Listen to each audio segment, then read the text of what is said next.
Hey, everybody. Welcome to another episode of Crimes, Killers, Cults. And beer. I took me a second. I'm like, oh, wait, that's me. um, just a crazy Florida man and a crazy goth girl drinking beer and talking about true crime. Hell yeah. That's the best way to have it. With me today is Natasha Carlson from Cryptids, Creeps, and Conspiracy podcast. So why don't you tell us a little bit about it?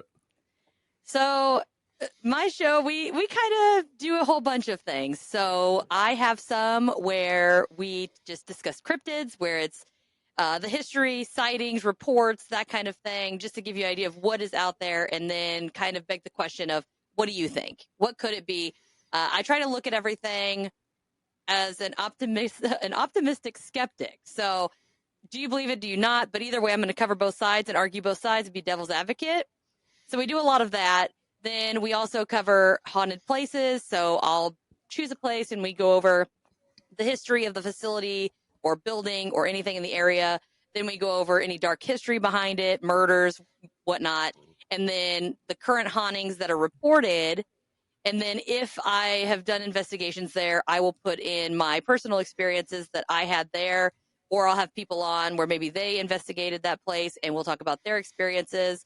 And we just kind of dig into, what could it be, what happened, different things, and then kind of, would you visit, would you not? I like to ask a lot of questions at the end just to kind of get people engaged in it. And I love having my guests on. I have people from all over.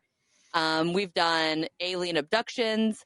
We've done Bigfoot sightings, dogman sightings. I mean, it's been all over the place. We try to do conspiracies because with me, instead of doing whole episodes on conspiracies, I like to do whatever episode I'm doing, but kind of factor in conspiracies behind whatever it is we're talking about. So Bigfoot, we don't really do, or I haven't done yet, like a specific Bigfoot topic.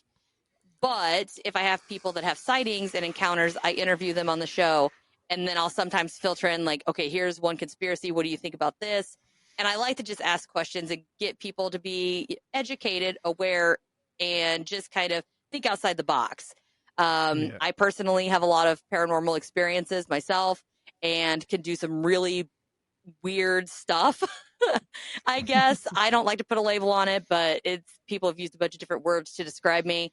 And I like to talk about those too, because I mean, I have seen, heard, felt some serious stuff, and I like to get out there and have people that are similar with it on, so that way we can kind of, like minds, because when you do some of these weird things, you kind of feel alone a lot of the time. And to have somebody else who has experienced what you have or something similar, it makes you feel like you're not crazy after all, I guess. And that's pretty much it. I'm everywhere, on all platforms, on all the social YouTube? medias. And then I You got have, YouTube? www.cryptidscreepsandconspiracy.com is my website. And it has links to everything, the merch store, social media. The episodes are there if you want to do that as opposed to using one of a normal platform. So Do I you think have a that's YouTube pretty much page? everything. I do have YouTube. Okay. I'm just Ah, curious. ha, ha. I even have a Patreon page. So that's where I my don't have videos are. one. I took my Patreon down. I decided I had to rethink it because it was just getting weird. I'm not even talking about the episode that we did. I'm talking because that was somewhat on topic. We did crazy date stories. Yes. I'm like that's not what that that's not my show. So Well, I'm just like okay, some. it's time to rethink. My weird date story would classify as a crime. So there's that. Well, But yeah, yeah. I basically, so in my studio here, for all of you looking, I do not have them turned on at the moment. But I have cat balls that I stick throughout my studio. So when I record, I will leave them on. And a lot of times things will interact with us as we're recording. And we'll catch like a bunch of EVPs and stuff like that. And because so much weird stuff was happening, I started recording the video and I posted it. So the only place that you can actually see what's happening is on my Patreon feed. And I do that in some spirit box sessions. And I like to do funny obituaries. So it's just kind of it's just a fun but dark. We do cuss. I do have a dark sense of humor and a dirty mind. So be warned. Don't listen Well, with I'm your kids just around. once I figure out a way to go with the with the Patreon, I'll put it back up again. But right as a phrase, and I thought it was just best to just take it down. Yeah, But but we'll have another one. we'll get there. Yeah. So um, so let's get into this thing, shall we? Let's do it. It's not super long, but then again, it's not super short either. So That's what she said. Average, but Sorry, again, warning. it's about an average length episode for us. So William Darrell Lindsey was a serial killer who killed 6 women in St. Augustine, Florida, and 1 in Asheville, North Carolina, between I've been to 1983. Asheville. I went on vacation there. I've been there too. I had a great time. But he was convicted of 6, but he's known to have committed 7, and possibly up to as many as 25. Well, that's a bit of a jump. Yeah, and he had a distinguished nickname, Crazy Bill, and he's like, there's 2 sides of me, The front and the back. William, yeah, right.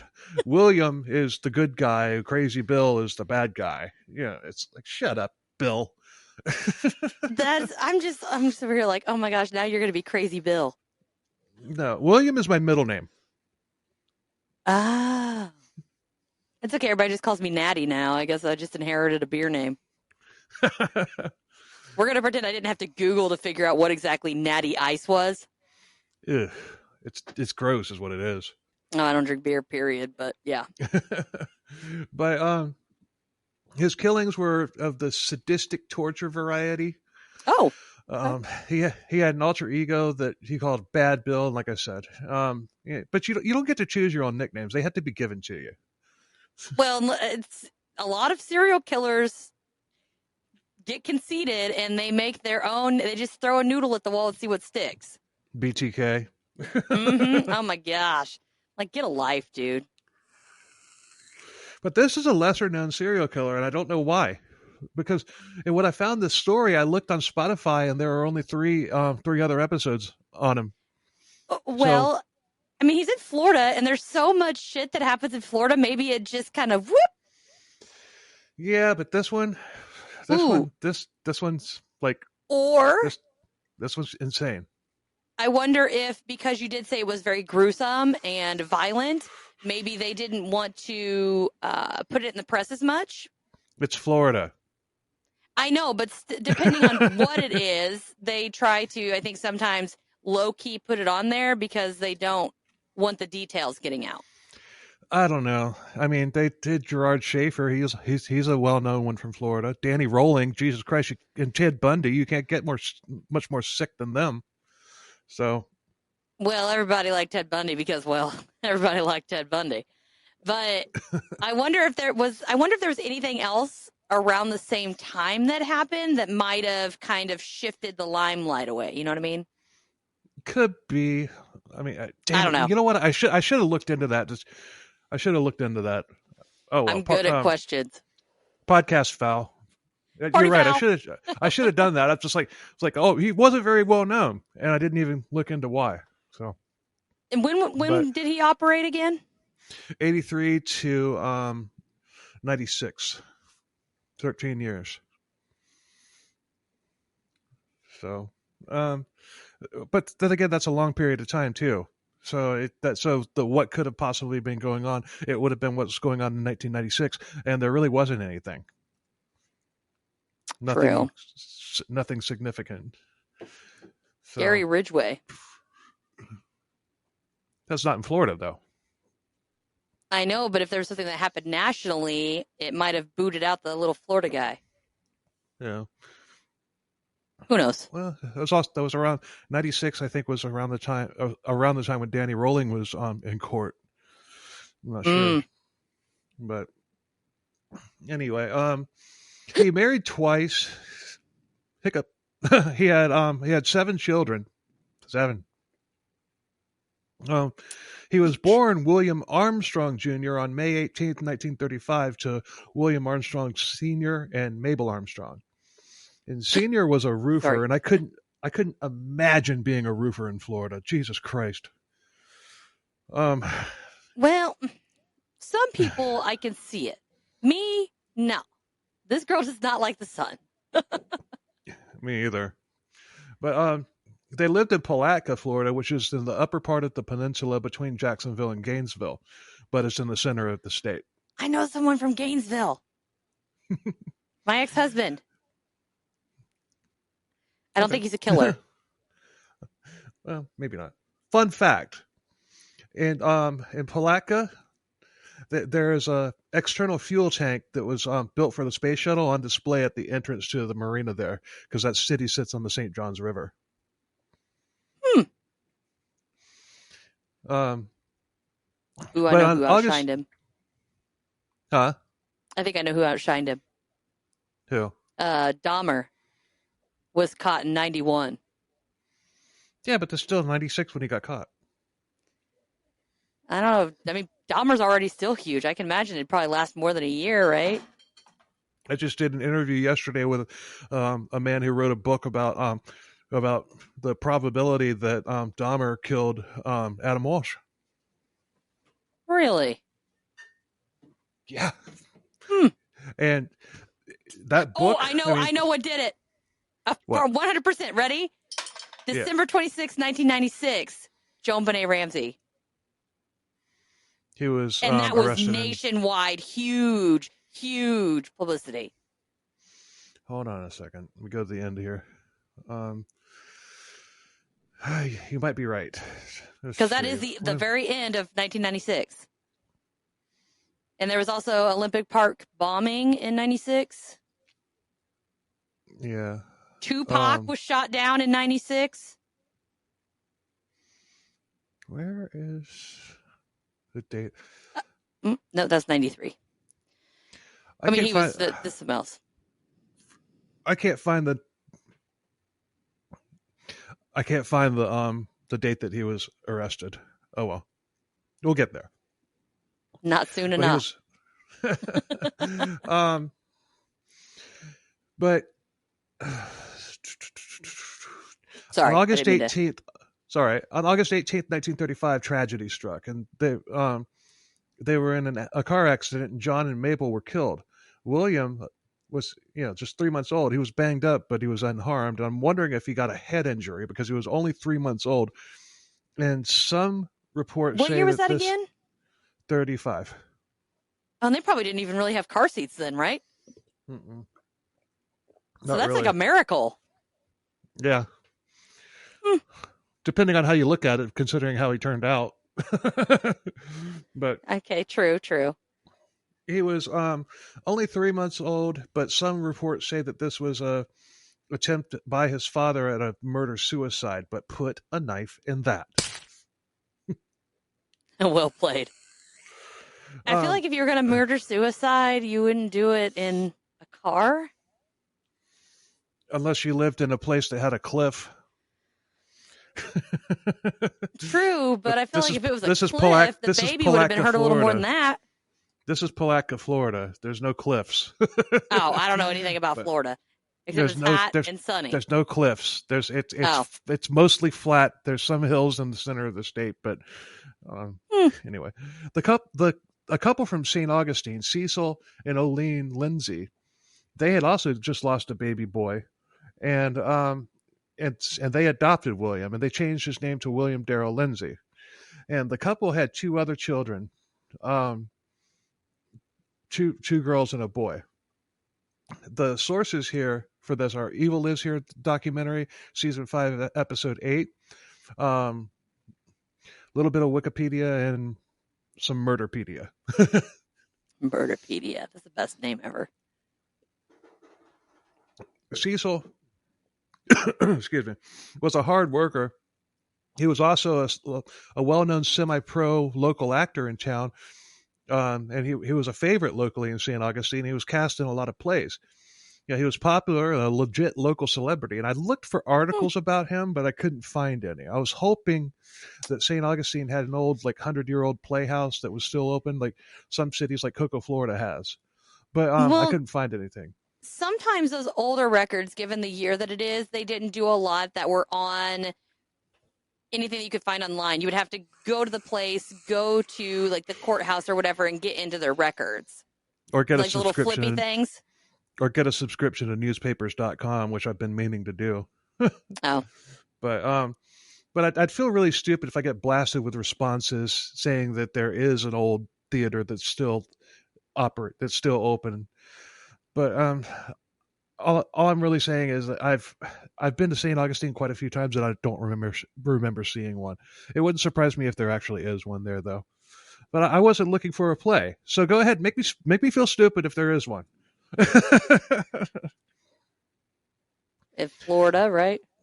Yeah, we'll do an unoriginal update episode if there is one that I can find, and I'll link it to Cecil. There is that doesn't look like an old one. I was talking about like an old one that Cecil might have performed at, But oh wait, I don't want to say old. I want to say historic. Let's get fancy. The Limelight Theater. I don't know when it was open though. That's like 50 or 60 years old.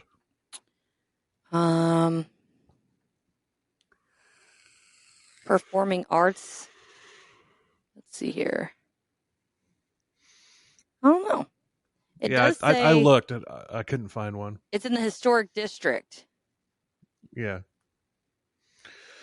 So Limelight might have replaced a much older one. So, but Cecil was a great guy, but not all was well, because his wife Aline was not. She was a nurse. She was ultra religious, and probably hated Cecil's popularity. Yeah. Okay. Located in the corner of Cathedral Place and Cordova Street was a theater as an opera, some word I can't pronounce, house, eventually transitioning into silent screens by the 1920s. And then Paramount Pictures operated the theater in the 40s and demolished in the 50s. There it is. Oh, the Jefferson Theater. There it is. I'm sure Cecil performed there. But Aline hated his popularity. Probably she was physically and emotionally abusive to her children. If a kid misbehaved at all, it was a sin, and she had to punish those. Yeah, she had to punish the kids for being sinful to save their souls. She had to thump them with a Bible, teach them a lesson. Probably, but belts, frying pans, anything else she could find. She would jerk their hair. She would pinch them hard, like baptize them in the bathtub. On this part underneath your arm, Yeah, the flab, the part that waves when you wave. It waves back when you wave, or mine does. But she would belittle them, call them worthless, and all while screeching about God and God's will and how all those kids were sinners. But like Willie Picton and Jerry Bruto's father, Cecil was a sub in the marriage, and he did whatever she said. He would bring home his pay for love, because Aline didn't work. She said we gotta, right? She said we gotta hold. He said we gotta hold on to what we've got. It doesn't make a difference if we make it or not. We've got each other, and that's a lot for love. We'll give it a shot. I'm trying so hard not to do it. No, don't. Wait, what are you doing? Put the frying pan down, Aline, please. I brought home the bacon. I'm not the bacon. Oh. See, I told you we were going to have fun on this one. Always. But not surprisingly, remember when I said that he got a head injury he probably got a head injury from that car accident? Yeah. Well, he probably did from frying pans too, but he began torturing cats, and he even killed one. So how old was he when they did that? He was. Does it say or just a kid? Just a kid. Okay. Yeah. Either way, it's fucked up. I would imagine he's under 10 at this point. But in school, he was described as a C-grade student with low intelligence. He was relentlessly picked on, and he retaliated by setting a shed on fire that some of the kids who tormented him used as like a little fort. He burned it down. My brain, I thought you were going to say that some of the kids roasted marshmallows on. I was like, wait a minute. So he's like, take this for your secret hideout. Yeah. I had a shed on the property. I lived on an acre one time, and there was like an old, wooden building that was there, and we used it as a fort. That was pretty cool. Oh, I never had anything that cool. We had a chicken coop. But there was, it was Florida, and there's no AC in that thing. Kids can take the heat a lot better than adults. Amen. Amen. Now I feel like I'm going to freaking die. He failed several grades, but he did make it to 12th grade at 21 years old. But he dropped out. It's like you made it all the way there, and then you dropped out. Why not just finish? What? Well, by then he could drink, so fuck it. I mean, yeah, right. School or alcohol? Beer. Yeah. He was an outcast, all throughout his childhood, and he never had any friends. And like I said, head injury. He probably had multiple head injuries, starting with the car accident, and likely several more from being whacked with a frying pan. There's no info that I can find about how his brothers and sisters turned out, but because they went through the same abuse that he did, but they hadn't been in a car accident at 3 months old. Yeah.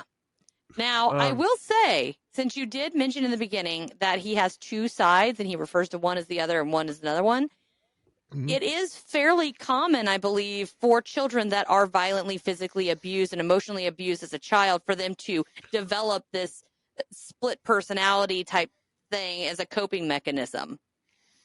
I didn't do it. I know someone who did. Would she Baja. be oh. Baja, can you hear me? Sorry. He had a job as a teenager and a young adult as a busboy. But here comes a twist. Uh-oh. His natural parents had a life insurance policy and listed him as the beneficiary. And it specified that should anything happen to them before William was an adult, it would be held until he was 21 years old. That's why he dropped out. Well, he didn't know it was coming. Cecil and Aline knew nothing of this. William didn't know anything about it either. So when he turned 20, the life insurance firm contacted him and told him about the inheritance that he would be getting when he turned 21. And it was substantial. And this was also what he found out that he had been adopted. At that point, he didn't know. So all of a sudden, one day, just knock on the door. May I speak with William, please? Sure, William. That's Aline. Get your scrawny ass over here. Yeah, he might not have even been living at home at the time. I'm not sure, but on a busboy salary, he was living at home. Yeah, probably. But when he told his parents about this, Aline demanded that William give it back to her to pay her back for raising him. What a bitch. Please tell me that he told her to get fucked. I think he did. Good. I really do, because I'd have been like, yeah, with all the what do they call it when like you get sued, and it's for he didn't ask her to adopt him. No, you know what I mean? It's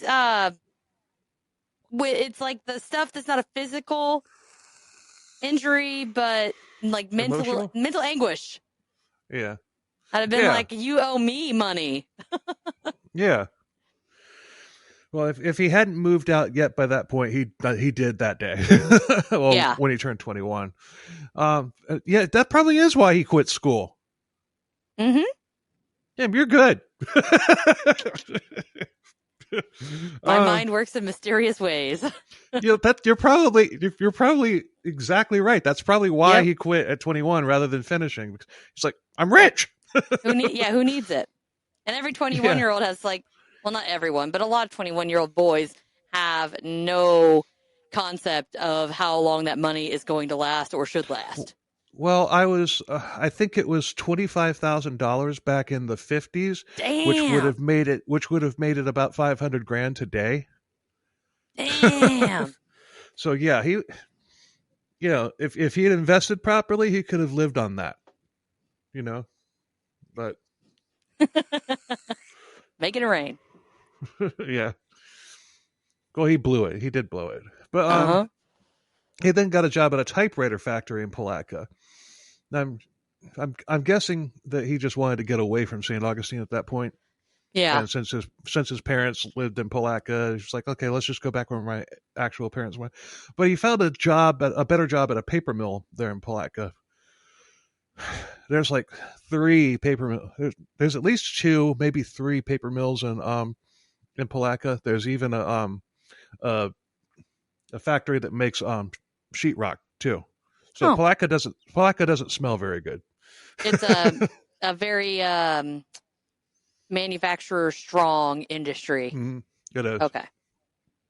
It's still, even today. I mean, there's I think 2 paper mills, and there's the gypsum factory, where they make drywall. But during the time when he was at the paper mill, he met and married his first wife, Willa Jean.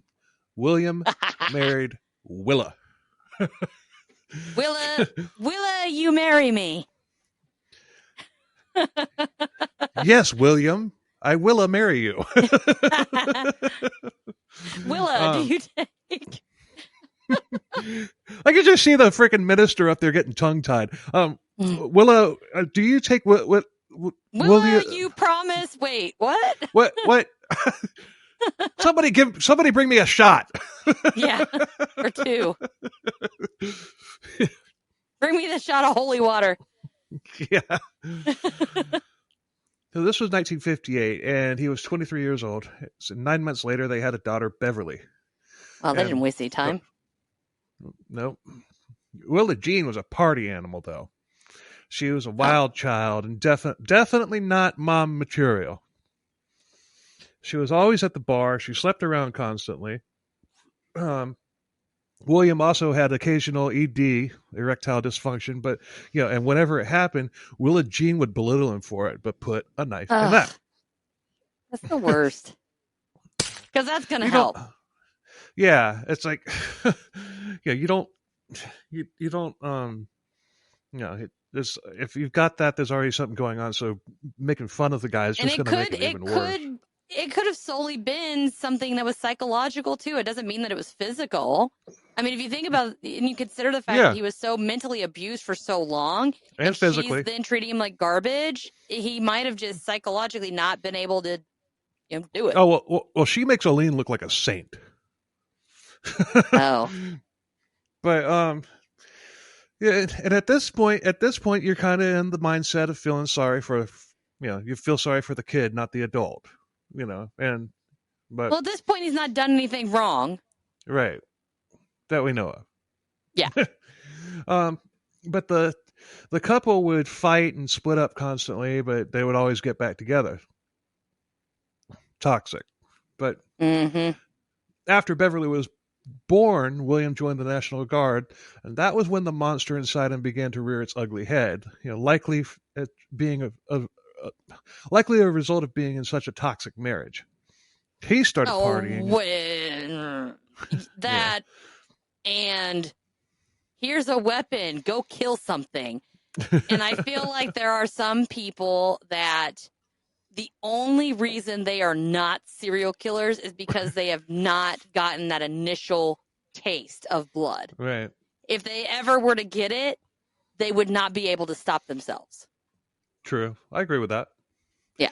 But he started partying and drinking heavily, and then he began beating Willa Jean, and this became the norm for years. And nobody deserves it, but you, no comment. Yeah. I have a hard time not saying she kind of deserved it. She, just wait. Okay. I mean, Okay. she's horrible. But he left the guard, but he still had his job at the paper mill in the National Guard's part time. He even started using heroin, but he was like, "Oh, it was just for a short time, just for a couple months." So he spiraled quickly. I can't even. Will, damn it! Now I'm getting tongue tied like the priest on their names.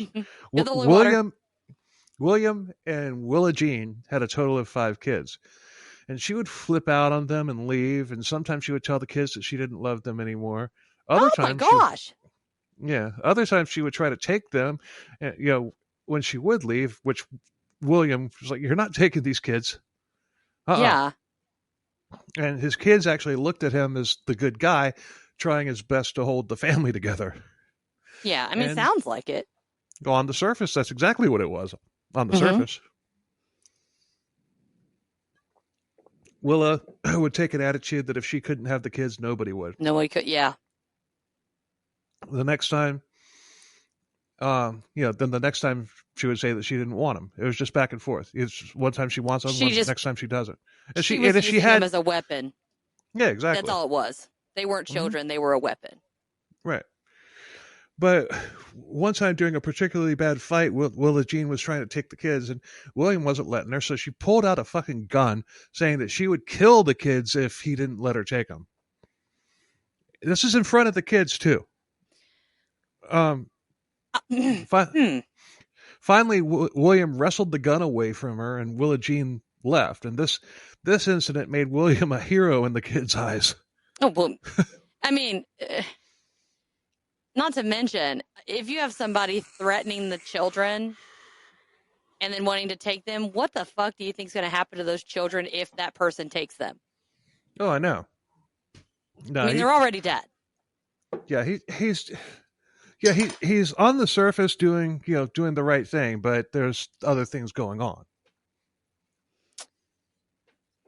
I do have a theory here that nobody knows about yet. What? At this point, it sounds as if at this point it sounds as if he's obviously got something mentally happening. They didn't have a lot of mental health help back then, and he's got all this turmoil and stuff, but he was so used to witnessing his dad being submissive that he believes that his job is to not act it out. So he's just shoving all of this negativity down, and eventually it's going to explode. Thank you, Dr. Tasha. No, that makes sense.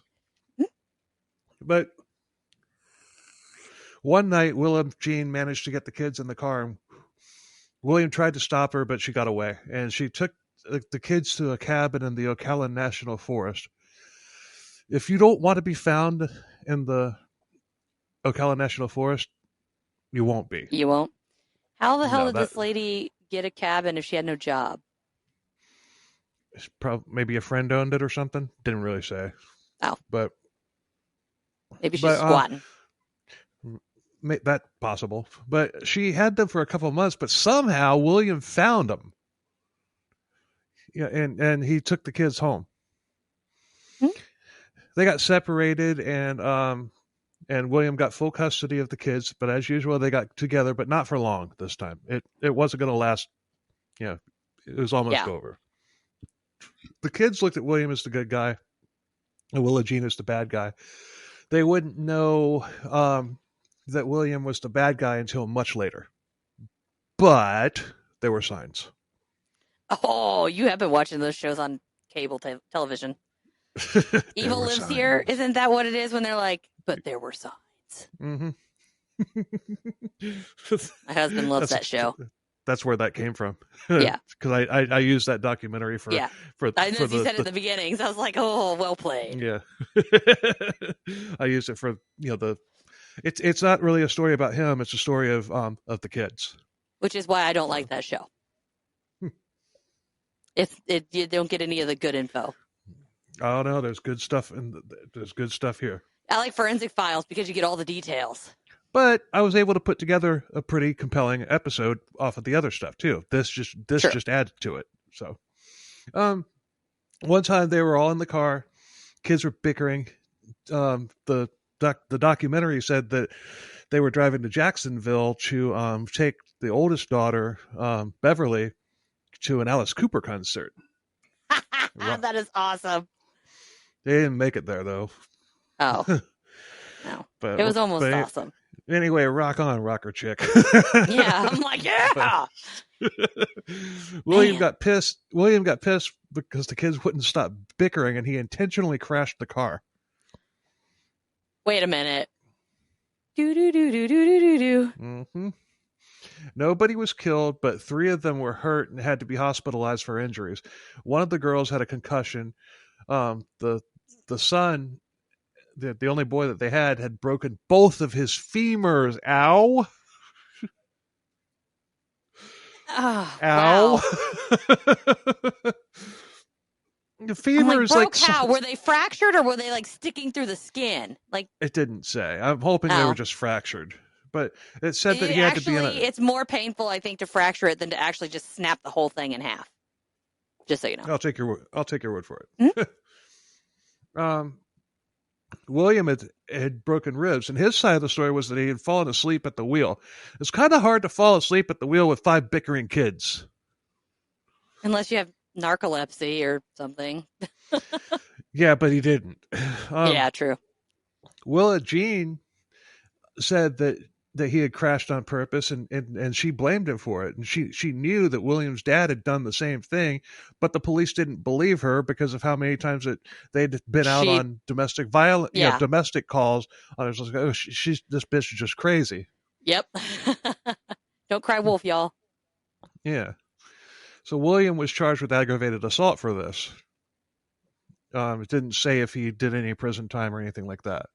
Well, I don't think, wouldn't that just maybe be probation? I don't know if that would even be anything that would be prison time. I don't know. But I don't know either. But they didn't believe her, but he was charged with aggravated assault. So they did believe that it might not have been accidental. So maybe he was under the influence of something, and that's what made it. Could be. Like he was drunk or high or something. But well, he wasn't high, because if he was high, 5 bickering kids wouldn't have bothered him. He would have just been like, chill, kids. No. Depends on the type of high. Well, some high weed. You get very irritable and you can't handle a lot of loud noises and fast movement and chaos. You just can't handle it. Well, if it was weed, it would have been chill, but weed never comes up in this story. But he also, remember, he dabbled in, what was it, heroin? Heroin. So maybe he had a little something. Yeah, a little mainline action. Little dragon chasing. Who knows? But the family then moved to Tennessee in 1970, where he got a job at a steel mill. His issues with Willa Jean began taking his toll, and he wrote a 7-page suicide note to Willa Jean. She then had him involuntarily committed to a mental institution, but he was deemed to be fine and released. Next year, okay. I'm on the fence about that one because. Well, look at the year; it was 1970. Not to mention, he was the man, not the woman. If it was the woman, they would have never let that bitch out. They would have locked her up forever and ever and ever. And this was also this was also Tennessee, so maybe this is another thing, because they probably didn't know about all the bullshit unless they had to repeatedly call the police on Willa there in Tennessee. Now, was there a suicide attempt along with the note, or just a note? Just a note. Okay, so I will fess up to I have written notes just to get it out of my system before I was medicated, and it would just help me get it out. Now, I was smart and I burnt them afterwards so that people could find them, but sometimes it's just a coping mechanism to get things out. Yeah. Just throwing that out there. Devil's Could be. advocate. But the next year in 1975, William and Willow were divorced. William was able to convince the judge that Willow was a train wreck and that she had severe mental issues, and he was right. Yeah. But, Sounds that tracks. yeah.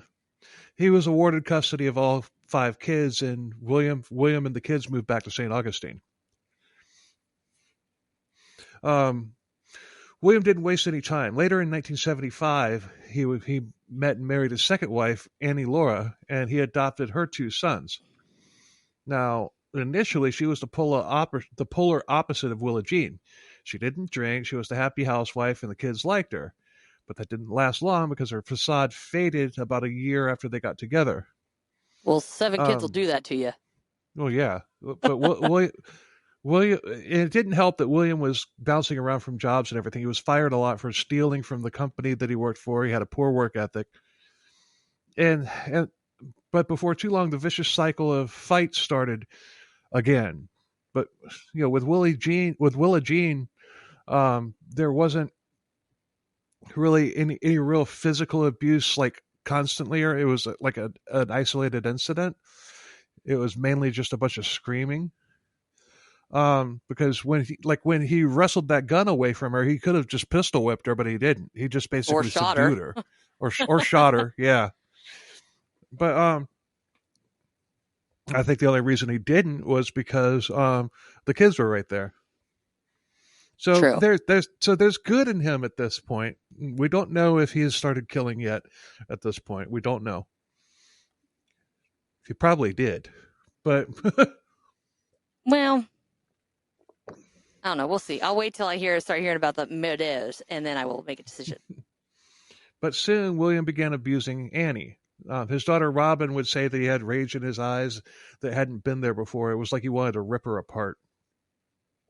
And she took off one time after they had fought, and Annie's son was able to pull William off of her. He was, he had her up against the wall, and he was about to beat the shit out of her.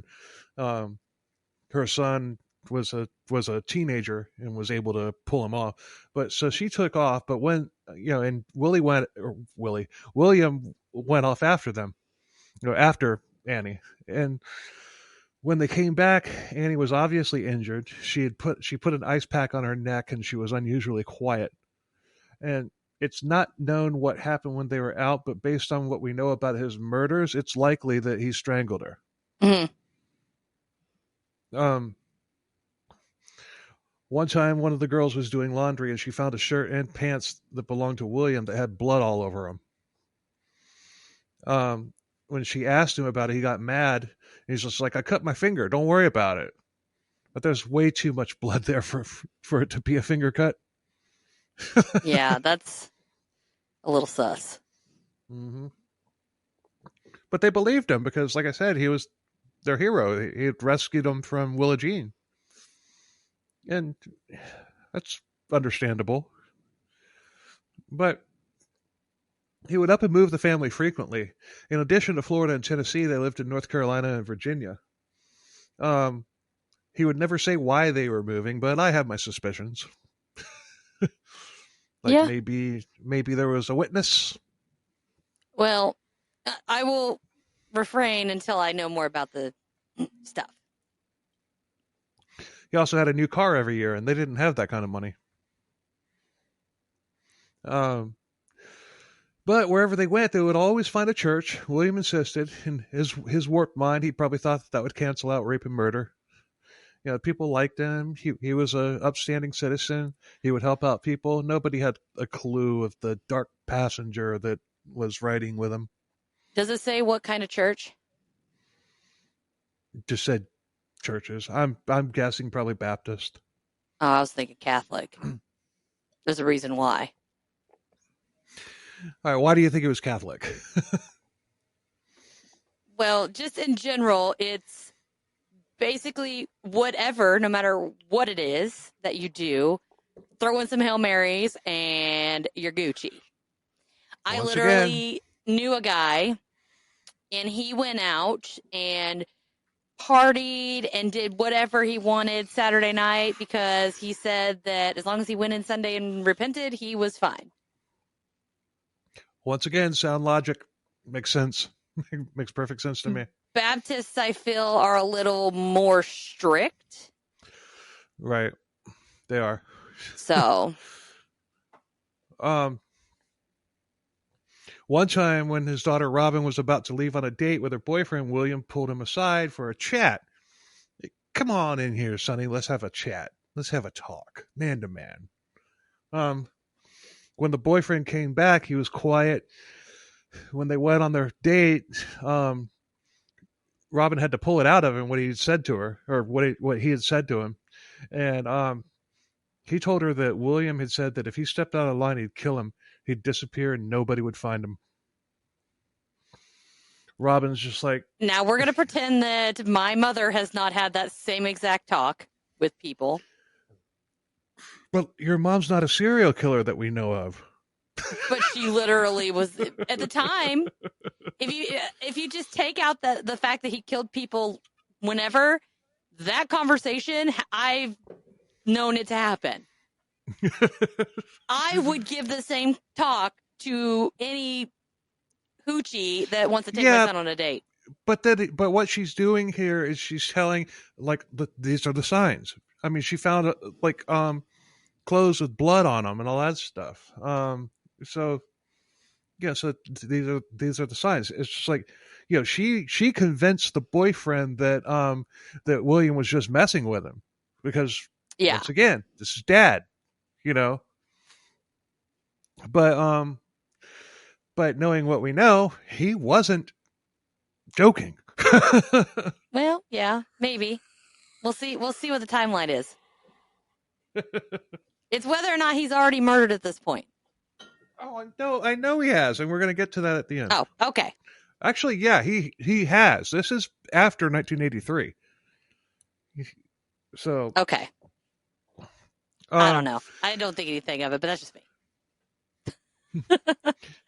At 17 years old, William said that they were going to move out of state again. Robin had had enough, and she's like, "I'm staying. I'm finishing high school. I'm finishing my senior year here. I'm not going with you." Surprisingly, William was okay with this, and she moved in with her aunt, and she stayed there when she met and married her first husband. Okay. But then Annie died of cancer, and William's behavior changed. He wasn't coping very well, and this was when shit hit the fan. He was paranoid. He always felt like somebody's watching him. I love that song. I was actually just jamming that last night in the shower. That's not a good place to listen to that song. I know, especially when my lights are flickering the whole time. Good God. Well, I've got to just lighten the mood. Otherwise, it's weird.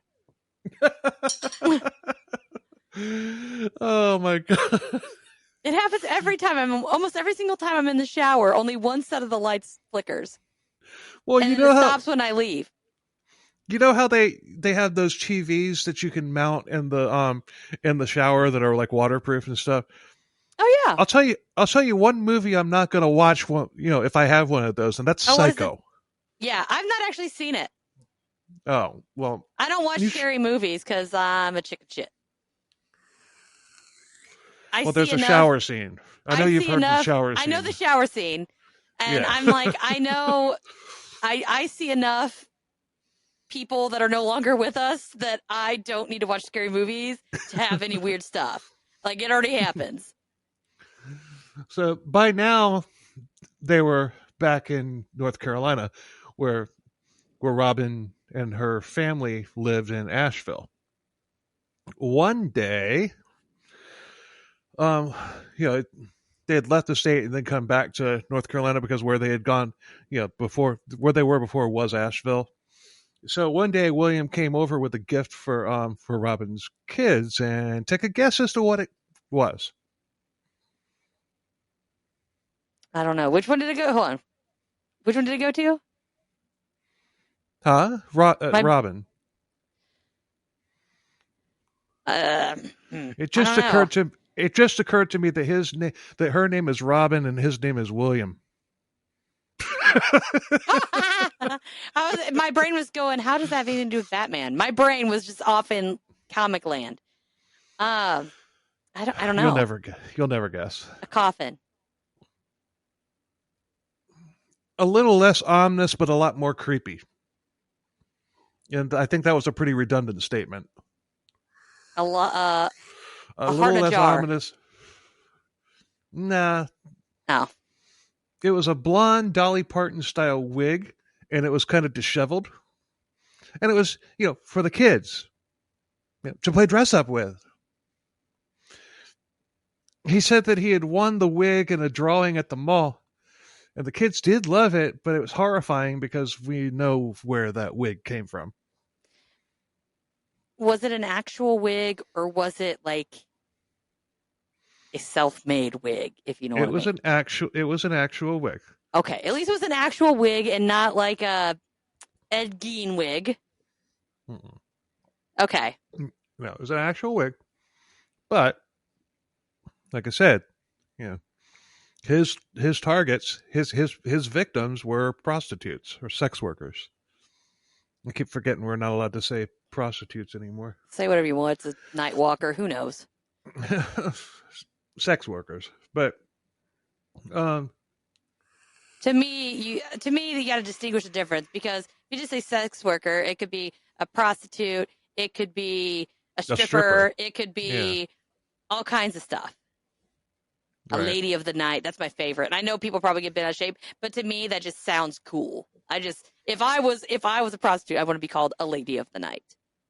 Well, I mean, based on where your recording room is, it's nighttime in there. Well, it's not. It's actually in the middle of the day. I just made it where it's really dark. But things got even weirder, and he started telling the kids strange stories and doing weird things, likely to form that's just wacky dad type of shield, because if he could keep his kids in the dark about this, he could fool anybody. Yeah. Which makes sense. I mean, you got to think, if there's people spending every waking moment, but then again, also, children tend to be a little oblivious. So actually, it's funny that you bring that up, because most of his children are grown at this point. Oh, well, never mind then. He brought the wig to his grandkids. Oh, okay. Yeah, that's just weird. It's horrifying. But one time he bought a new mattress, and rather than setting the old one out by the street or taking it to the dump, he partially burned it. Robin thought that was weird, but partially burnt it. And he really doesn't do anything whole ass, does he? He's just half-assing left and right. Well, I think that he killed somebody in his bed and burned the evidence, burned the blood stain. Might have burned the whole fucking thing. Oh yeah, I think that's less conspicuous than a partially burnt one. But he's doing that all wacky dad thing. Oh, that's so weird. Now, Robin's husband was a cop, and one day he got a call in December of 1996 from his sergeant with news that he had to break to Robin. William had been arrested for murder. Do you want me to act surprised? Oh my goodness. Sorry. At first she thought that there had been a mistake, and she couldn't believe it until she read his confession.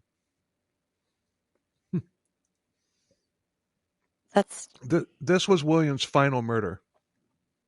The first that we know of happened in 1983 in St. Augustine, when he was 48 years old.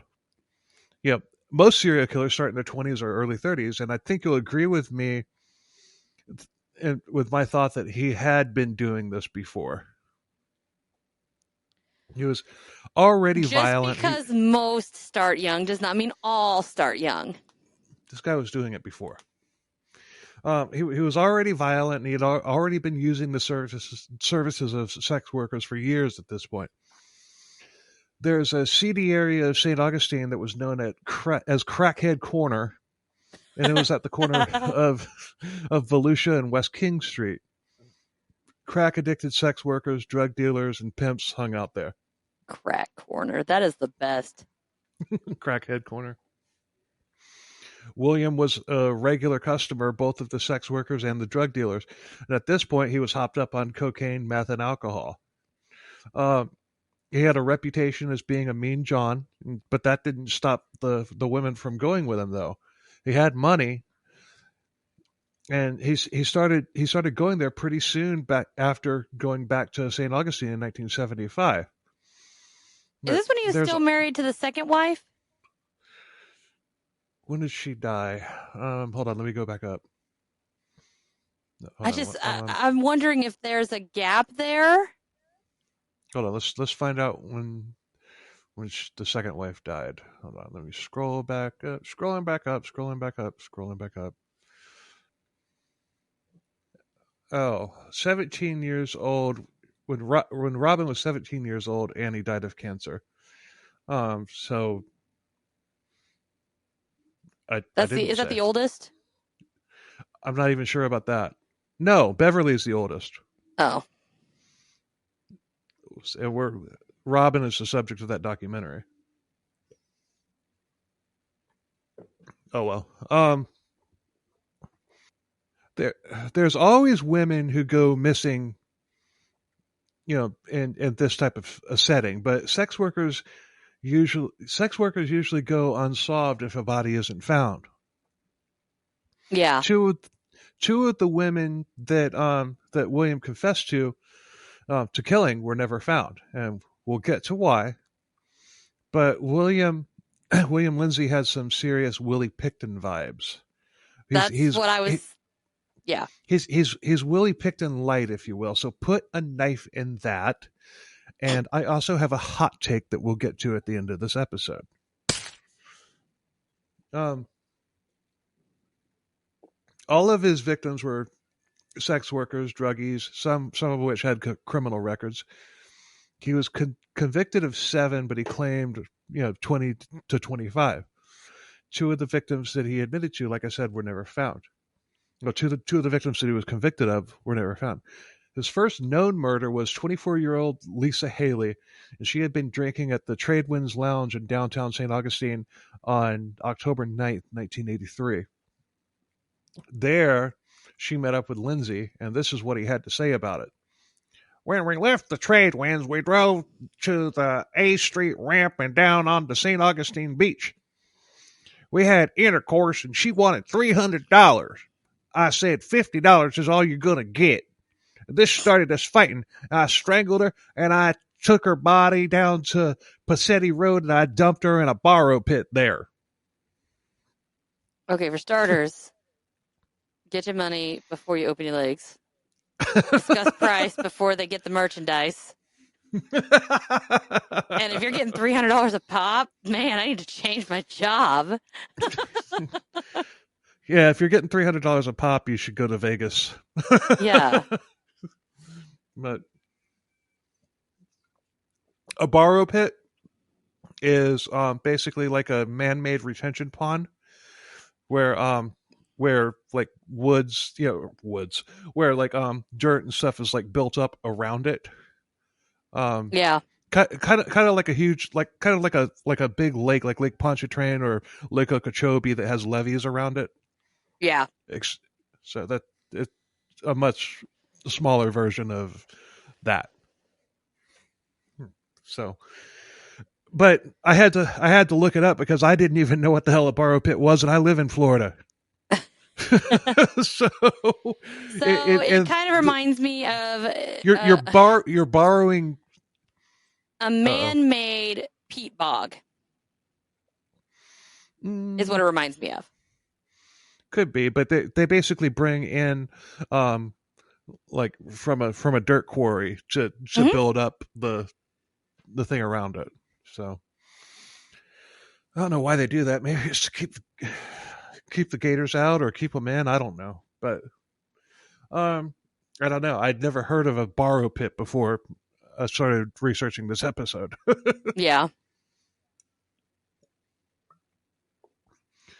5 days later, she was discovered in a marshy area off of Pope Road. Yeah, and so he's lied there. She wasn't, but then again, she wasn't positively identified until January 1997 from DNA. So That's to me, when you have something where it's so messed up that you have to use DNA to identify it, that's pretty intense. well, she had probably been munched on too. They didn't say.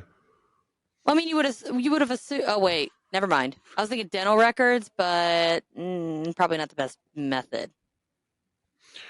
Well, if she's grown up poor and is now Exactly.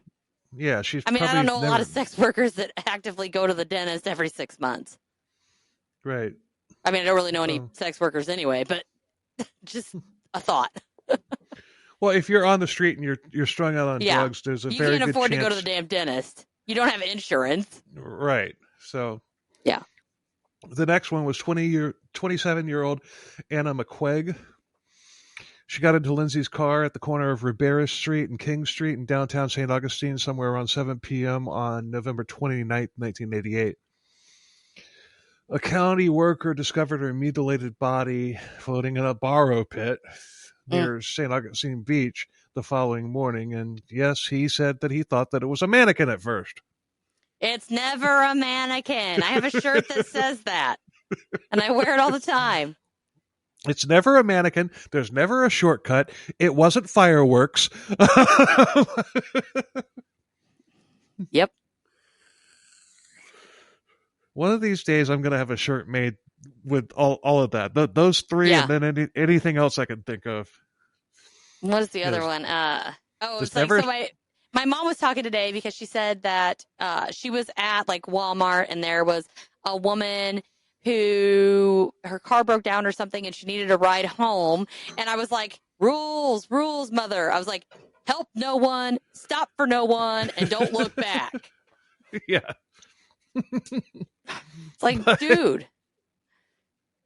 Yeah, that just always kills me. And I'm not sure which true crime podcast coined that first. It was either some people say it's morbid, some people say it was, but some people say that it was True Crime Garage. So I don't know. I don't listen to True Crime Garage, but I do know morbid, and it's been forever ago. Yeah, and it was forever ago, according to just like Fresh Airs for Dead People. Either. That's my favorite too. That's their best morbidism. Fresh Airs for Dead People. I love them. They're so great. They don't even probably know that I exist, but they're awesome. She had been beaten so badly that her eye socket was crushed and her jaw was fractured in 2 places. Holy crap. Her nude body had cigarette burns and bite marks in several spots. And in a handwritten statement dated April 1st, 1997, after the DNA results came back, Lindsey confessed to the murder, but he couldn't remember why he had gotten so angry. He said, "We were fighting outside the car and I picked up a 3-foot long piece of board, maybe 1x6, and I hit her several times on the upper portion of her body. And after that, I carried her about 15 feet to the pond and I threw her in. I went home to my mom's at Sylvan Drive." So he went home to Mama, who he hates. But that's crazy because once again that's a Willie Picton reference because Willie Picton's mother was fucking horrible. Ed Kemper even went out and killed all these women, and he went back to his mama until eventually he finally got the basis of all of his rage. But Ed Kemper, Jerry Brudos, Willie Picton, they all had like horrible mothers, but they all still loved Mama. Well, it's because that's how genetically most of us are programmed, that you want your parents' affection. That's just how it is, Yeah, true, but no matter how so toxic they are. the north end of Anastasia Island was largely undeveloped until the 1990s, and dirt roads had led off into scrub forests and borrow pits. Law enforcement in St. Lots of Augustine, borrows. They're borrowing a lot. yeah, they the law enforcement mainly concentrated on St. Augustine and the beaches. All the other areas they didn't really pay much attention to because it's hot. There's mosquitoes. There's alligators, and it's 500% humidity. You Ew. know, Yeah. so Fuck that noise. Williams, missing prostitute, missing sex workers. I don't care about that. Yeah. But but yeah, they did notice these because of how brutal that they were. So files were done on them. Yeah, even the fact that he began to routinely murder the women that he abused, it didn't raise a general alarm. So the lowest echelon of society, drug addicts and Yeah. A lot of people prostitutes living target in them too. poverty. That's what's unfortunate. Hmm. Besides Crackhead Corner along West King Street, the historic community of Lincolnville suffered its own blight. I mean, it's in a wooded area nearby what is known as the Cut, where drug dealers and sex workers often loitered. the The east end of the State Road 312 bridge over the Matanzas River was another gathering spot. They, you know, another place for Yeah. They're known to be work. date spots for sex workers. Yeah. But 26-year-old Connie Terrell was picked up by Lindsay as she walked along the West King Street Bridge. God damn it. West King Street about 8:30 p.m. Saturday, June 10th, 1989. Her nude body was discovered by a fisherman 12 hours later as she lay half submerged in a borrow pond off of Holmes Boulevard. She'd been strangled with a rope and shot in the head once with a .22 caliber, probably a pistol. In the same April 1997 statement that he said when he talked about his first victim, he admitted Anita McQuaig's murder, and this is what he said. And I drove back to my mother's house, and I threw the spent cartridge out toward the median of the road. I can't remember exactly what I did with her clothes, but I probably threw them in San Sebastian Creek on my way home. I love your William voice. I don't know what he sounds like. It's just, he's a Florida serial killer. He's a cracker from Palatka. So 27-year-old Lashana Streeter was at Crackhead Corner looking for a date on the afternoon of March 1st, 1992, when Lindsay pulled into the parking lot about 4:15 p.m. When she left with him, it would be the last time that she had been seen alive, and within an hour, she would be beaten and kicked to death for allegedly trying to rob Lindsay. She managed to get the door open, but I hit her. I stopped the car and started hitting her some more. I knocked her unconscious, and she didn't mention her name, and I did not know her. But It's like, what? Yeah, it don't make any sense. Was that supposed to be an explanation? Yeah, but there's also like extra information that I heard on a podcast episode. I can't remember which one. Like I said, there was only 3, but there's a book, and I didn't know about the book until like today when I was finishing up these notes. I was like, son of a bitch, why don't I just get the damn book? But apparently he was somewhat racist, and he did not, apparently when he picked her up, all there was black women out on the streets that night. I guess all the white women were busy, but she gets into his car and she says, or he tells her, I don't like black women. I want a white woman. And she's like, well, honey, I can, I'll take you to where some white women are. Let's go. And the whole time she's sizing him up. And then that's when she tried to rob him and everything. That's just, to me, that's so weird. Yeah. Like, why would you just get in and assume? You know what I mean? Yeah. Like, yeah, sure, take me somewhere else. Like, what? She was trying to rob him. I know, but I'm saying from his point of view, why would you trust it? You know what I mean? And why would you open the conversation to a black woman and say, I don't like black women? Okay, to me that does not matter. To me that is not unusual. So think about it. If you go to an ice cream store and all the vanilla ice cream's gone. Are you comparing this poor woman to ice cream? No, I'm saying if you're going to purchase something, okay. If it's I know what you mean. I know what you mean. I'm just messing. I'm just messing with you. You want the little black dress, but all they have are the red dresses, and you walk in, you're going to be like, "Oh, I really wanted a black dress. I don't want a red dress." Just because, I mean, if you're paying for it, you're going to want what you want. It's like going to the hair salon and being like, oh, the military hair place. And you're like, oh, I just want like a bob. And they're like, sorry, ma'am. Like, we only do one haircut here. I'd be like, deuces. Like, I'll go somewhere else. But you see what I mean? Yeah.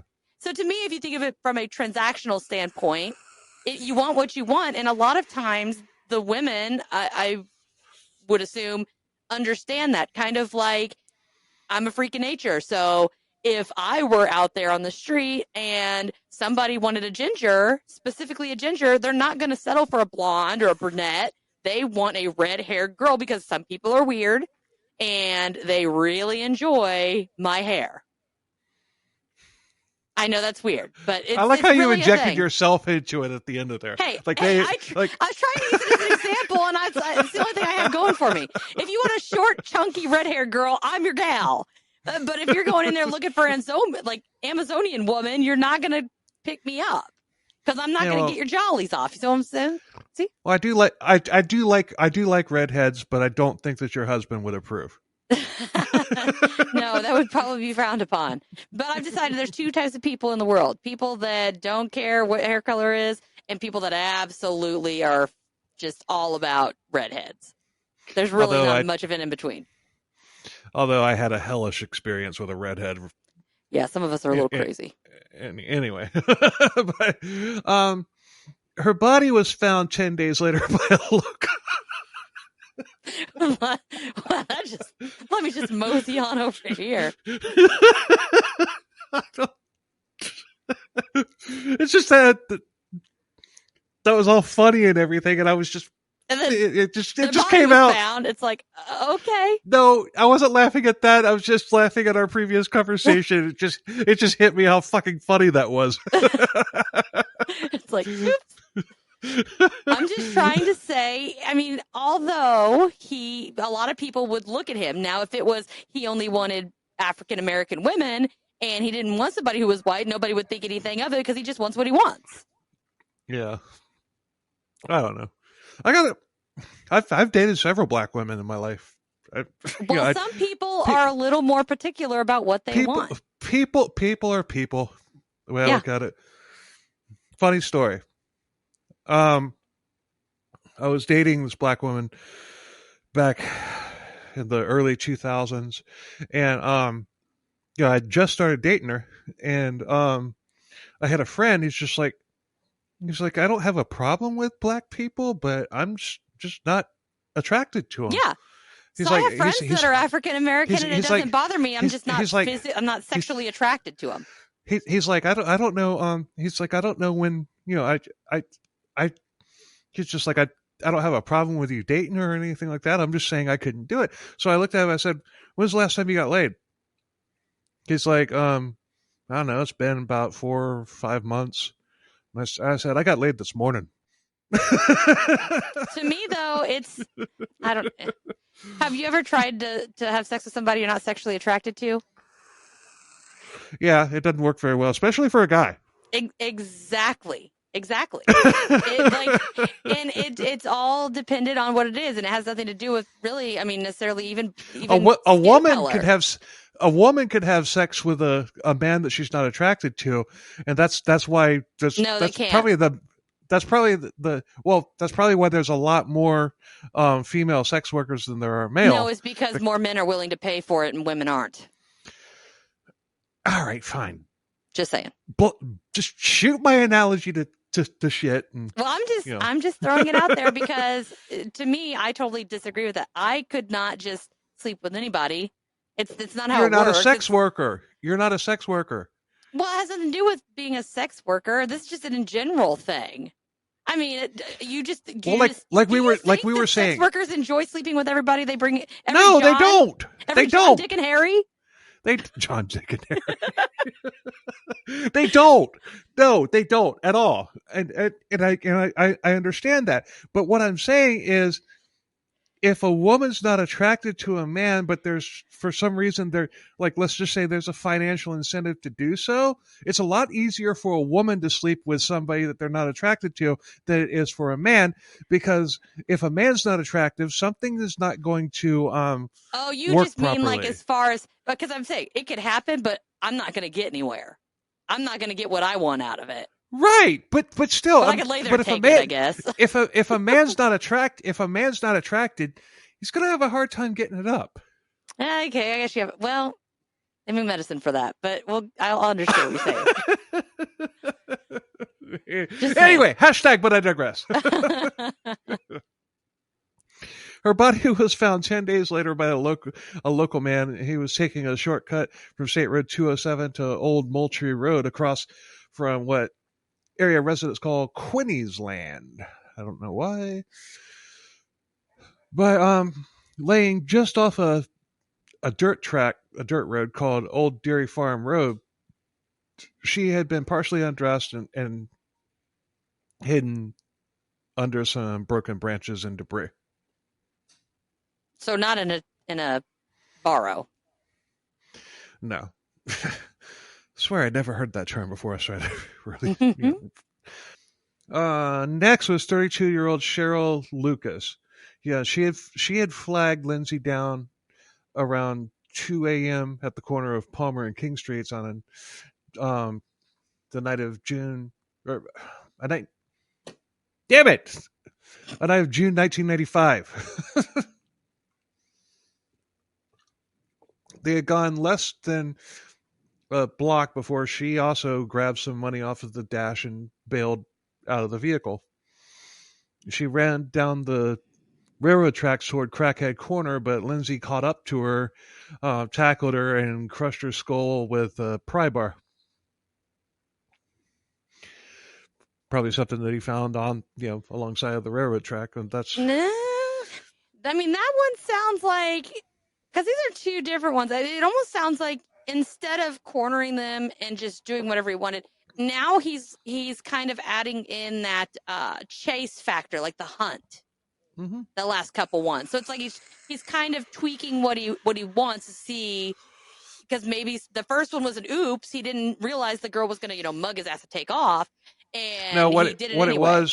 What it was is he's old, and it's not as easy for him to do this as it was when he was, say, in his 30s, when he actually did start.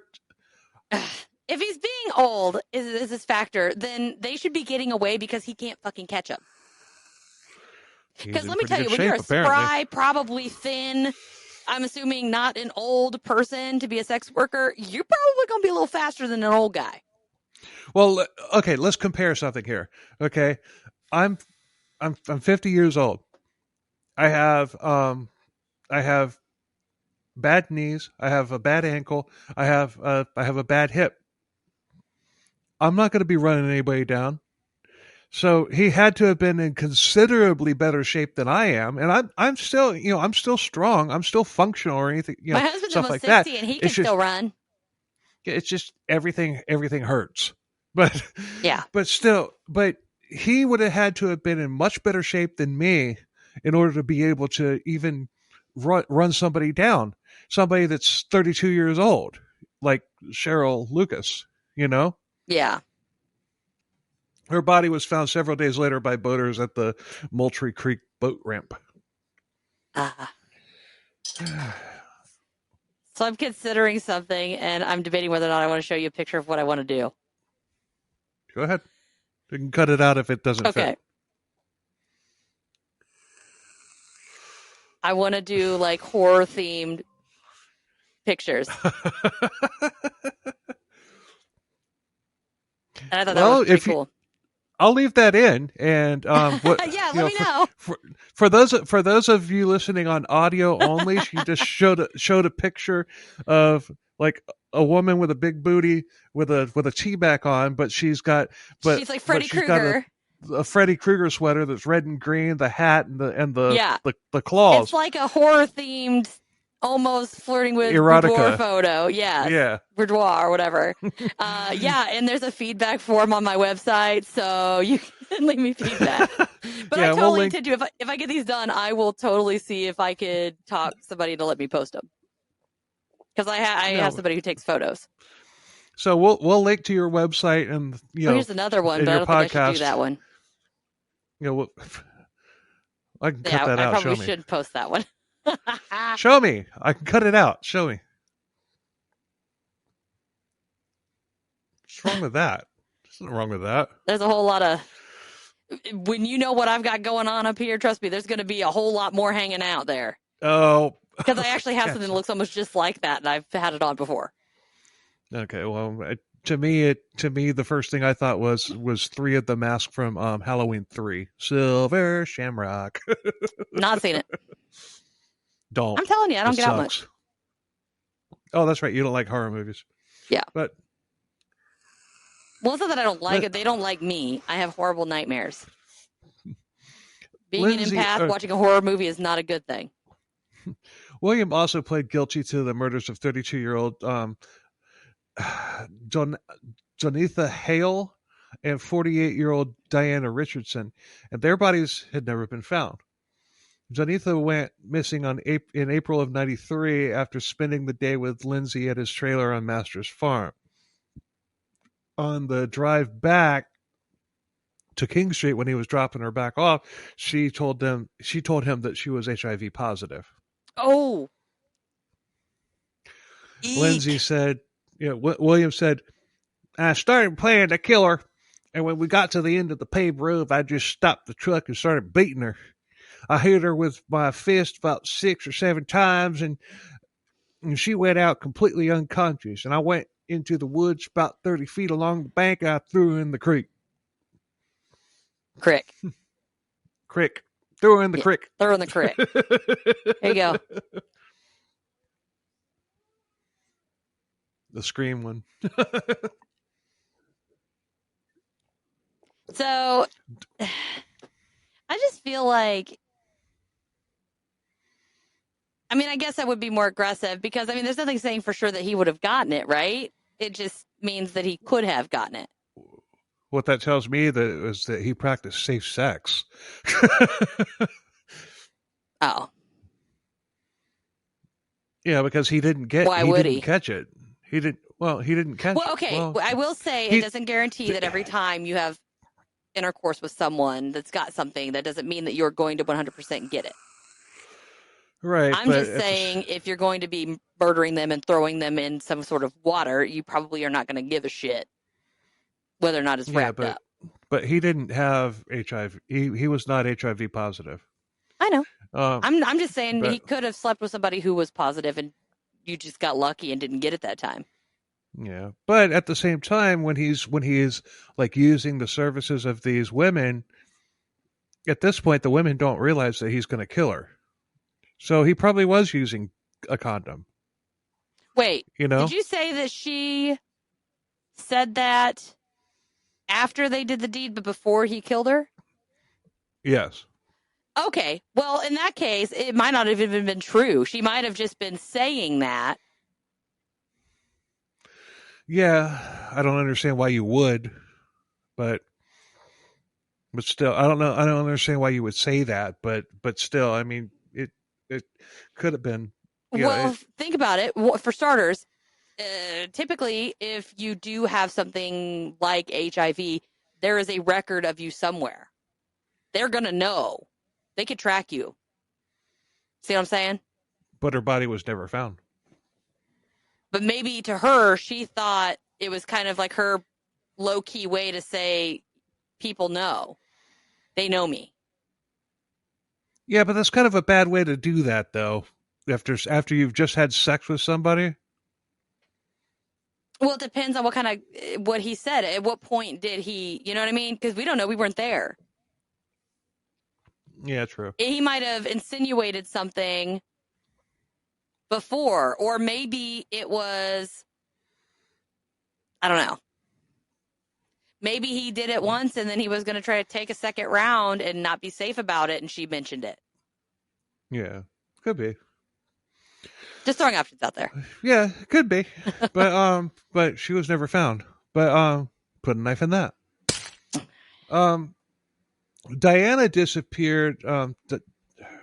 Diana Richardson disappeared on October 12th, 1999, when she agreed to William's offer for money. William later stated that he had taken her to the same borrow pit where he had killed Connie Terrell. And during sex, something pissed William off. He doesn't remember what, but he hit her in the back of the head hard enough to knock her unconscious with a single blow. He dragged her from a car and dumped her and her body into the borrow pond, where it floated out a short distance and then sank about 30 feet out. Not his finest work. It's just some of the stuff. It seems very like it goes from 0 to 60 really fast. Mm-hmm. Sometime after her murder, William moved back to Asheville, North Carolina, and he would frequent the sex workers there. And he also had a reputation of being a rough and bad date. His last known victim was 32-year-old Lucy Raymer. He had picked her up on Chums Cove Road in Asheville, and he had taken her to his trailer, and then brought her, and then took her back. He wanted her again, and there in his trailer, he beat her to death and then dumped her body in a creek. Once her body was found, a cab driver came forward saying that he had dropped her off on the night of the murder and gave them the address, and it was, of course, William's trailer. So he took her once on his own, and then the second time, he called her up. I mean, this is 96. We got cell phones. You got those old flip phones. But actually, it wasn't even flip phones yet at that point. Yeah. The big brick. No, it wasn't that either. It was just the old Nokia phones that are like harder than frickin' titanium. Yeah. But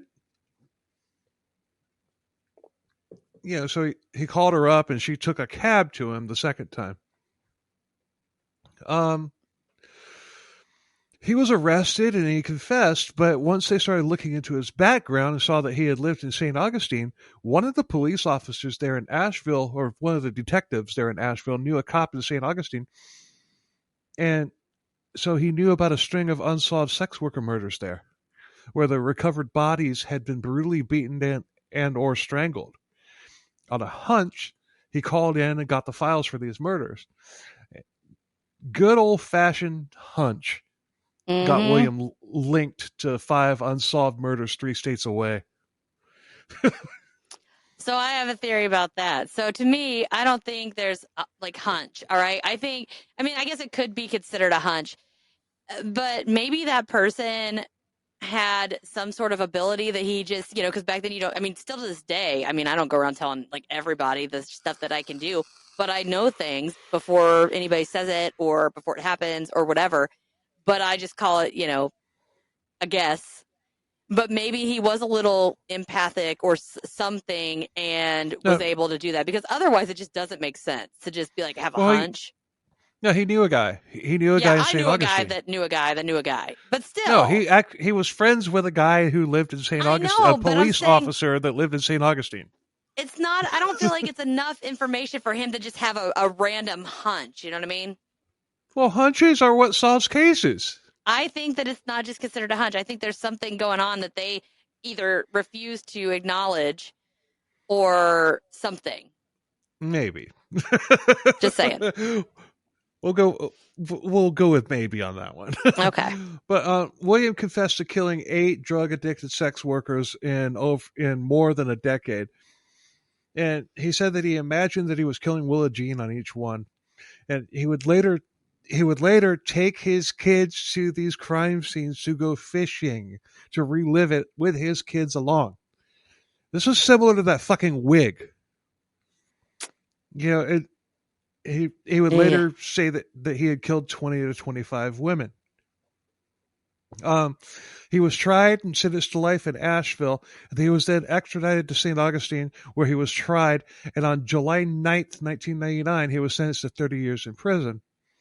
That would have been a death sentence for him because he was 61 years old at the time. And he died on April 17th, 2001 from cancer. And he was serving time at the Marion Correctional Institute in Ocala, Florida. Too soon.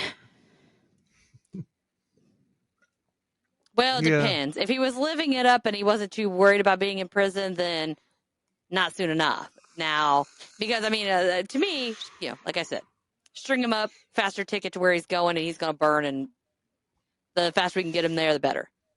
He really did have a split personality. It's like he would be nice to some of these sex workers, and he would even let them stay for periods of time at his place. And some of these sex workers are the women that I've just listed that he killed. He wanted companionship, and lots of these times, the women that stayed with him would rob him, and he didn't care because he just wanted the companionship. He didn't care until he did. There was a trigger. There was a trigger, either some combination of words or an action or something that triggered him and brought out that extra piece. Like if Willa Jean used to like criticize his cooking or something like that. Yeah. And then he was cooking something for her, and she's like, "Oh, that's not so good there, Will." Yeah. And, you must die. But but the thing is he would take them back to where they were. He would basically kick them out of the house because every single one of these, he picked them up in Crackhead Row or whatever, or other places. So he would come back to them. He would drop them off, and then like days later or a period of time later, he would come back, and he's just like, "You want to go?" Actually, so okay, honey. Another thing also could be maybe the ones that he was with once or whatever, there wasn't any type of attachment or expectation with these women, but the ones that he went back to multiple times, he then developed in his mind some sort of relationship that maybe in his head was a relationship, but to them obviously was just a transaction. And maybe when the realization that they were not actually in a relationship, maybe that's what triggered him. It could be, but so it's just, I mean, this really is a Jekyll and Hyde thing, though. My son's laughing at my makeup. He just knocked over the window. I think it looks cool. We're almost done. I'm almost done. Okay. You ready for my hot take? Hot take. Hot take. I wish I had one of those things where I could take one.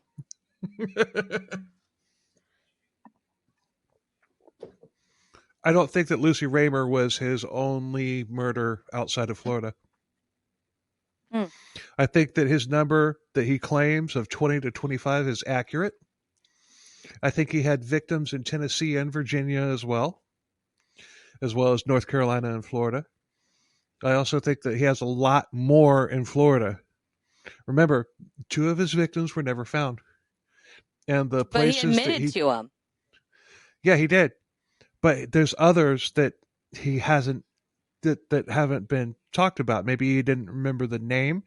Maybe, and the bodies, or maybe he did remember the name, but the body was never found. And I'm getting to why. Okay, because I also have another theory. 2 of his victims were never found, and the places that he dumped them in Florida were swampy areas known for lots of alligators. Pete Bods. I think that let me finish my hot take, and then you can give your hot take. That's not my thing. I'm just saying a peat bod is similar to like a swampy area where they get submerged and nobody finds them. That doesn't exist in Florida, but I think others were taken in, like deeper into the swamps and secluded spots of the St. Johns River to areas known for large numbers of alligators. William Lindsey is Willie Picton light with alligators instead of pigs. Maybe.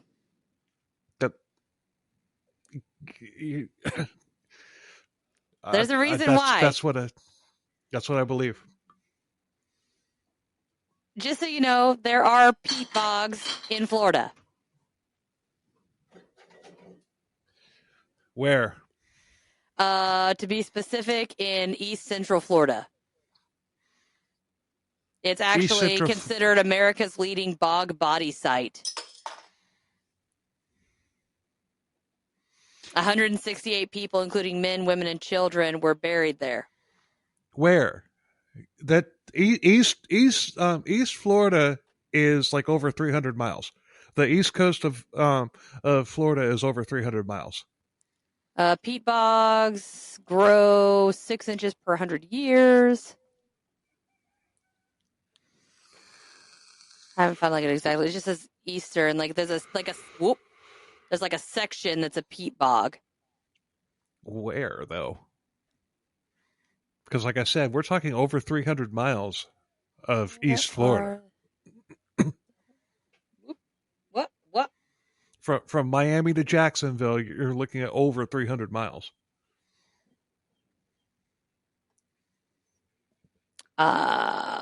Brevard County near Titusville? He wouldn't have been there. That's where I grew up. I was like, I'm just looking at different places. Harrell's Bog and Avon Park. Avon Park is also that's like about an hour away from where I live now. And not where he would have been. This one says northwest, but I don't see a specific spot. Anyway, I just feel like there'd still be some sort of remnants. Do alligators not, if they eat something that kind of is like they can't digest or they get stuck or it's too much, that because some animals will do that. They digest the bones. Oh, okay. Just like pigs do. I'm just was thinking, there's something. What is it that eats something and then like they can't digest all of it and they like kind of regurgitate it? Kind of like a vulture. I think a vulture does that. Vultures do that. Snakes do that. But alligators don't. So and those areas that you mentioned are nowhere near St. Augustine or Jacksonville or even Palatka for that matter.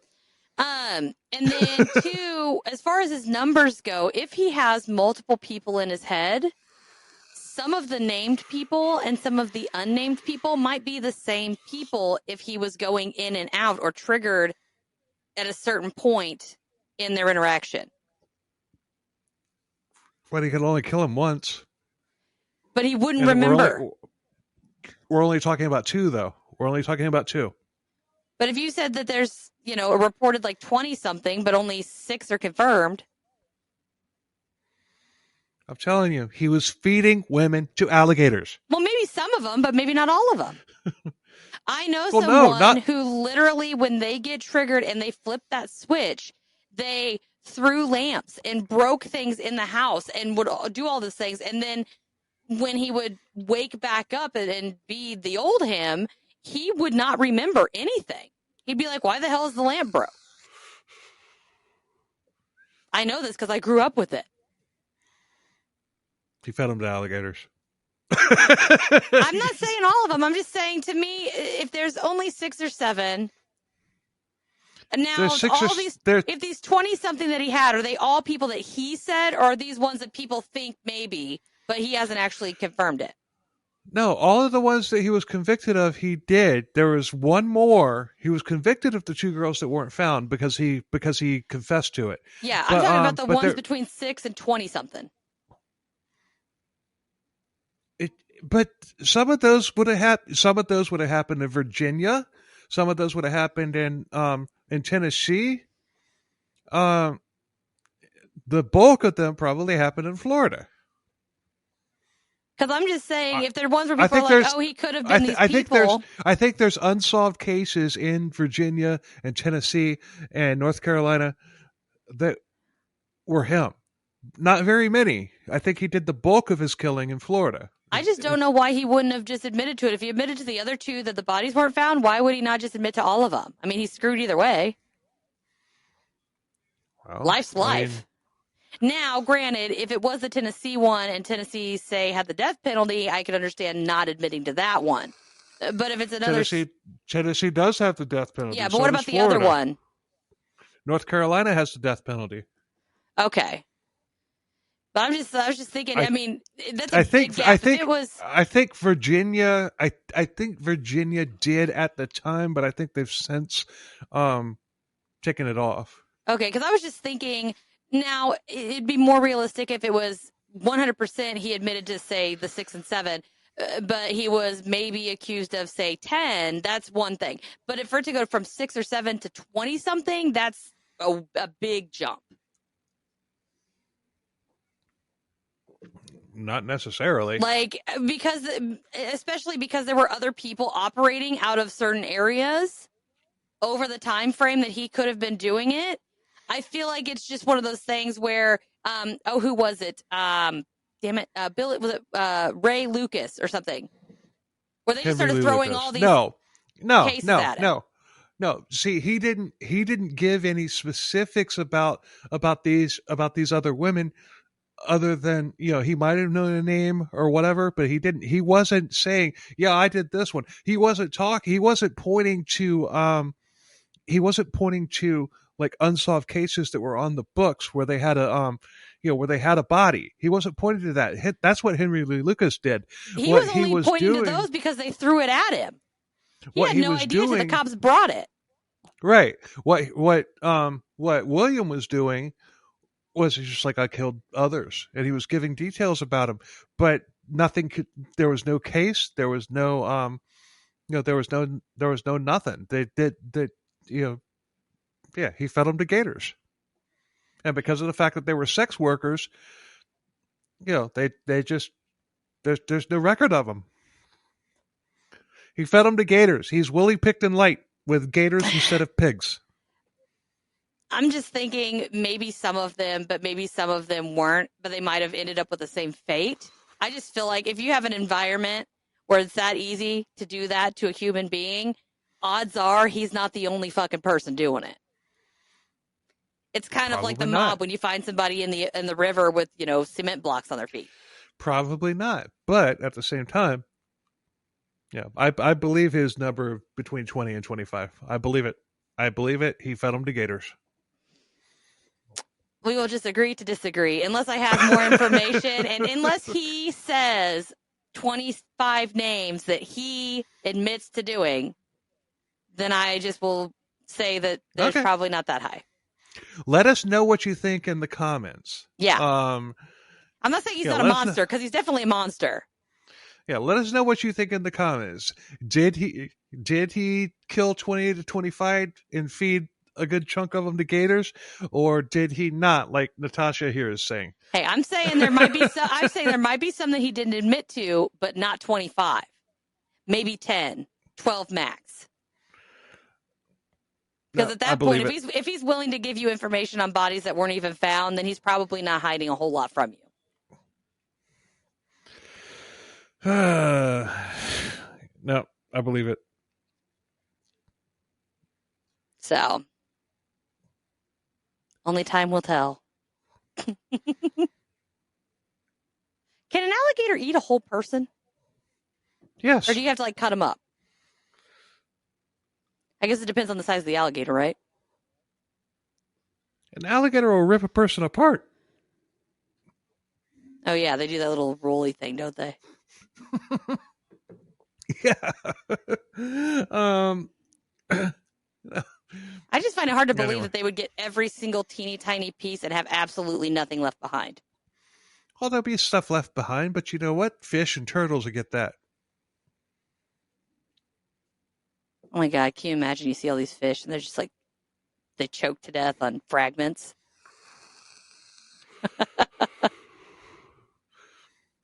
Not to mention, bull sharks, I believe. It's either bull sharks or tiger shark can live in fresh water, and it's not uncommon to In see fresh them water, but I in don't think they live in swamps. The St. John's River feeds swamps. Well, but I'm just thinking they're not usually deep enough for a shark to maneuver in. The St. John's River flows south to north. Just fun fact. When I think of a swamp, I think of, it's stumpy and there's trees and it's thick. It's not like feet and feet, like hundreds of feet of just flowing water. That's why a lot of people don't take boats and stuff in there because they get stuck, right? But you've also got like we're in Florida. The marshlands. Yeah, this is Florida. Hey, when did the python thing happen? The python thing? That started when Hurricane Andrew hit and it smashed. I don't know when that was. 92. Hurricane Andrew came. What if some of them were like Anaconda style, like the movie? And they eat that guy. That's not based on reality. I just didn't know because I know. I know there's a bunch, and I've seen like videos of some that are huge that could easily eat a person. Maybe they're getting the leftovers. They can, but they're not going to gulp it down like the Anaconda did in the Jennifer Lopez and Ice Cube movie. Hey, I don't know how snakes work. But I used to breed Burmese pythons, so yeah. I want a snake so bad. Don't get a Burmese python. No, I won't get that. I'm not. Personally, I would want a viper of some kind because I just like them better. Crazy. One wrong move, you're dead. I know. Anyway, damn. Anyway, thanks a lot for listening, everybody. We hope you enjoyed the episode. Be sure to like the show, share the whatever show, direction it is.